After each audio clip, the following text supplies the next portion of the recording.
Hey everybody and welcome to Chairman of the Board. Today I'm going to be looking at Trajan, which is a Stefan Feld game for 2 to 4 players. It's what they call a kind of a Euro point salad style game, so whatever you do, you get a bunch of points for it. At the end of the game, who has the most points is the winner. Now this is the second Stefan Feld game I've played after the Castles of Burgundy, which I must say is a game I really enjoy. It's a fantastic game, at least an 8 for me, and surprisingly enough, this game is even better in my opinion. It's a game that I've had on and off my wish list for a really long time, and I never really kind of pulled the plug on it. And when I did, I just haven't looked back because I really enjoyed this game. It is a brilliant design and just I really, really like it. It does really intrigue me. There's some awesome mechanisms in this. For a game that is basically a series of mini games, some very simple mini games, but they're tied together with this wonderful Mancala system, where basically you've got your player board and you're moving these different little tokens around the board, trying to match up colors to trigger different kind of different abilities and string together moves, and you can be very strategic on how you activate these different locations, which activate different locations on the board.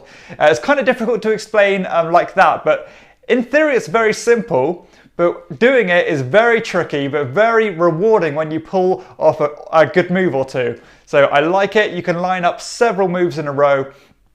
And I think what intrigues me most about Trajan is just the levels of decisions you have to make, because there's short-term decisions where you want to kind of jump in a game quickly to get what you want. You've got the mid-term decisions by trying to link up your Mancala bowls, and you've got the long-term decisions by trying to fulfill endgame kind of criteria to get points that way. Just an absolute joy to play. Everything you do kind of has meaning to it. There's always kind of, you're going to be punished for like wasting movement and wasting your turns. So it's a very tight game. It flies through really quickly. Honestly, it just keeps you on your toes because falling asleep and falling behind on certain locations can really hit you hard. So you do need to be on the ball. As I said, this is all about the Mancala mechanism for me. The fact that you can go to locations to kind of build a bit of an engine up as well. You've got needs to fulfill at the end of every round, and if you don't fulfill those certain needs, you're going to get hit point-wise, which is kind of a running theme in some Stefan Feld games. But it works really well in this, and I like the way that you can also kind of choose to kind of ignore those needs that need to be fulfilled and try to just go for a big points haul and kind of override that detriment of losing out on those points. So really cool. I like that a lot. Honestly, this game is a great kind of time investment because there's a good strategy here and the game just flies by at all player counts. There is potential for some brain burnery analysis paralysis style thing going on here. But if you have players who don't kind of get too bogged down with that, it does move along at a really nice pace. The game is really well balanced. The best player is pretty much always going to win here because you have to be so efficient to get the most out of your board. Using those Trajan tiles to your advantage by triggering those extra abilities is such a huge benefit. And I like the fact that you have to kind of invest in that style of play in order to reap the benefits of that. So clever. Absolutely brilliant. Yeah, as you would expect with kind of all Stefan Feld games, mechanically this is going to be absolutely sound. It is like clockwork. And for what is, in theory, a very simple set of mini games, it is just wrapped together wonderfully. I really, really like it. As I said, for a game of this kind of scope and strategic depth, it plays in such a nice amount of time. Probably you're looking at an hour for 2 players, maybe an hour and a half for up to 4. So it does play in a very concise amount of time. The footprint on the table is not too bad at all. Everything on the board is very clear, nice iconography. Not the best of kind of visual games, but it is all about the mechanisms in this. The theme of this, this Roman theme is very much tacked on. It's not a game about the theme. much like the Castles of Burgundy, but with a game like this, it doesn't bother me whatsoever. It is simply just a skin on the game, and I don't hold it against it. I know some players aren't so keen on the fact that the theme of the game is wafer thin, but for me, it doesn't bother me at all in this instance. Replayability is really good because you're always going to be getting different kind of end game scoring criteria. The setup's always going to be different. You're going to be getting different needs, different tiles of all different sorts coming up every game. So it's going to have a very different feel, but also feel familiar every game you play.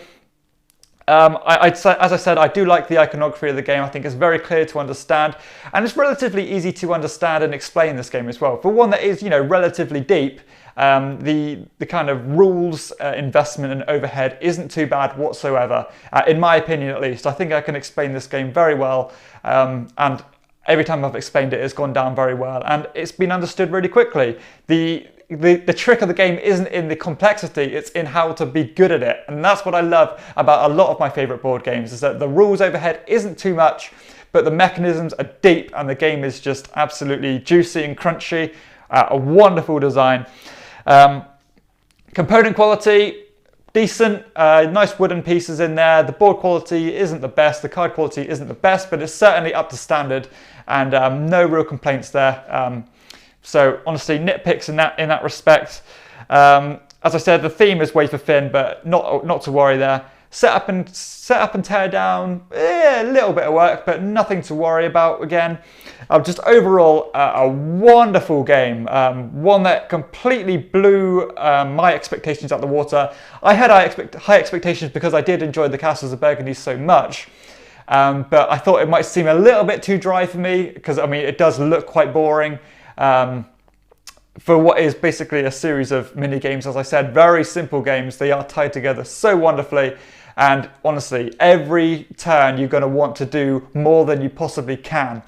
And also some of these things that you can invest in this as well, because you can make short-term sacrifices to get long-term gains by basically investing in getting extra turns or getting multipliers. So if you do take an extra turn, you get to do it 3 more times, or 2 more times, I apologise. Honestly, it's a great game with loads of routes to victory, or loads of paths to victory, loads of things to explore. You can focus on certain types of the board, but try to not let other people completely dominate other areas of the board. So such a great game, loads to concentrate on, keep you engaged, keep you on your toes, great fun. That's all I can say. I really enjoy this game and I couldn't recommend it enough. Completely blew me away, and it's definitely right up there in the top echelon of games that I've played. So honestly, I couldn't recommend this enough. Check it out if you're interested in Stefan Feld games. I'm certainly going to be looking into more of his games, because the 2 I have played I have absolutely loved, especially Trajan.